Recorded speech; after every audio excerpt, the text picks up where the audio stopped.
Hey there guys, welcome back to the channel. Today I'm doing a modern deck tech on a card I've always wanted to cover, Needlebite Trap. It's a really interesting card. If your opponent gains life, you can lean across the table and slap him. So this deck is kind of a red-black burn. So Needle Trap itself is a 7 mana card, but if opponent gains a life, you may pay 1 rather than 7. 1 is a lot smaller than 7. Math. Target player loses 5 life, and you gain 5 life at instant speed. Really good card. Now, trying to get your opponents to gain life in Modern can be kind of hard. There's not that many decks with life gain in them. So we've gone with Grove of Burnwillows. A simple land that can give us either red or green, but our opponents gain 1 life in exchange. Not the biggest trade-off in this deck.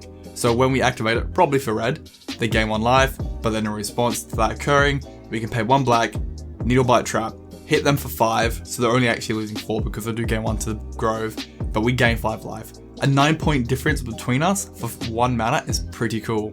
Actual creatures, we've only got 2 here, both a playset of Electrostatic Field and the Thermal Alchemist. Both 2 mana, both defender with big fat butts. Whenever we're casting instant sorceries, each opponent's losing 1 life, but they work slightly different. I think the field is better being a 0/4, it's out of bolt range, it can survive a bit more damage, but both are great creatures and hopefully leak a lot of damage over to our opponent. Right, simple burn. This is a kind of a simple deck to pilot, it's just a burn deck. Bump in the Night is a card I do want to play with more often. 1 black mana, target opponent loses 3 life. Simple, but it has flashback for 6. So if you're dead on hand, you've got nothing you can do or your mana flooded, why not pay the extra 6 mana and just get another 3 points of damage in? It is really expensive, but sometimes it's enough to close the game. Got a Lightning Bolt, it can hit anything for 3, you really can't go wrong. Lava Spike again can hit the player for 3 or Planeswalker for 3, and with Planeswalkers being very popular again, good option. We run a playset of every card here. Continuing on, Skewer the Critics I think is a great card. At 3 mana, 3 damage to every target sorcery speed, but has Spectacle for 1, so if opponent lost life you can just cast it for 1 mana. Great off the back of another burn spell, so let's say you Lightning Bolt them for 3, then Spectacle is active, you can pay another 1 to hit them for another 3 to the face. Really good card to run a playset there. Searing Blaze, for 2 mana instant, deals 1 damage to the target creature and to the controller. That's fine, but with landfall, 3 damage to the creature and then 3 damage to the opponent's face. Really good card here. We also run a playset of that. Now, because we do run Grove of the Burnwillows for our combo and it can tap for green, we do run an Ataka's Command at 2 mana, so we're just splashing them and we've only got 2 of them here. But your options are, opponents can't gain life, 3 damage to each opponent, put a land from your hand to the battlefield, or buff all your creatures. Out of those, you're probably going to go extra land and 3 damage most of the time because the landfall can help the Searing Blaze. And the life gain kind of can come in handy if you need to, if you're actually using a proper life gain deck. But of course, the 3 damage to each opponent. So it's kind of a more niche card, but it comes in handy. Alright, onto this deck's draw. It's an interesting style of, if you don't let me draw, you're going to lose a ton of life kind of thing. So, Sword Point Diplomacy. 3 mana, reveal the top 3 cards in your library. For each of those cards, put a card into your hand unless your opponent pays 3 life. They could lose 9 life if they're willing to. That's a lot of value, hence I run a playset. Risk factor, same mana cost at 3, instant.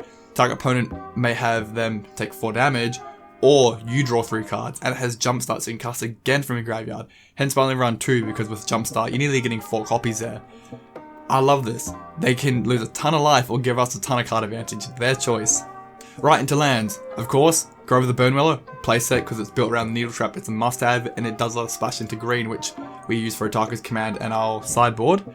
We do run 4 Bloodstained Mires, because red-black is the name of the game, so it gets our fetch lands and our basics.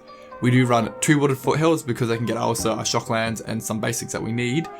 And we do run a Stomping Ground later on. We run a playset of Blood Crypt, because it's our main land. We run 2 Stomping Grounds, mainly for the red, but again, because we can splash into green a little bit here. And for basics, we just have 2 mountains, 2 swamps. Nice and simple, total lands 20. Alrighty, onto sideboard. I've got a bit of a mixed bag here trying to cover my bases. Playset of Molten Rain to deal with particular lands or greedy mana bases like Tron. Dampening Sphere to punish Storm players or Tron itself. But be mindful that it can affect us if we're trying to do multiple burn spells in a turn. But only 2 here. Tormod's Crypt, 3 of these. Great, just deal with any graveyard decks and they're very popular still. Anger of the Gods, only 2 here to deal with weenies. Our deck is pretty quick, so whether you bring this in, you might not need to. But as for decks like weenies or decks that establish a board a bit quicker than they should have, possibly humans or something for example. And the last card in our sideboard is a playset Return to Nature. It does a couple of key things. Wreck artifact enchantments, lots of artifact builds out there, that's fine, generic removal of all their stuff. But enchantment removal is here for your white leyline. That gives them hexproof. We have to be able to target our opponent, so if they bring in white leyline, we can't target them. Bring in your Return to Natures, nuke the protection for the player itself so we can kill them. In addition, it does have Exiling target card from a graveyard, which could come in handy if really needed it to. Alright, that's my little Rakdos burn deck with a little bit of green on the side. I think it's fun because I've really wanted to play with Needlebite Trap for a while. I like the trap cards. I'm actually thinking of doing a whole modern deck on traps if I can. They're kind of weird cards. And I like Bump in the Night. They're two cards I don't get to play with very often. I think they're a little bit underrated. And yeah, it's a bit different going from the red-white burn to red-black burn. It's a little bit different. So let me know your thoughts, guys. Are there any upgrades you could recommend? What about the creatures? What about the burn spells? What are things you might swap out? So yeah, let me know your thoughts, guys, and have a good one. Catch you later. See ya. Alrighty, it's that time of the video where I can do a bit of a shameless plug. So thank you for watching, guys. If you enjoyed it, please sub and like. It really does help the channel's analytics out a lot. Maybe consider joining me on my other social platforms, where you can talk about anything and everything Magic related. And special thank you to our patrons. They make the channel what it is. These guys are the building blocks for Mana Down Under. They support the channel in many ways. And if you'd be interested in supporting the channel, links are down below and at the end of the video. Thank you, guys.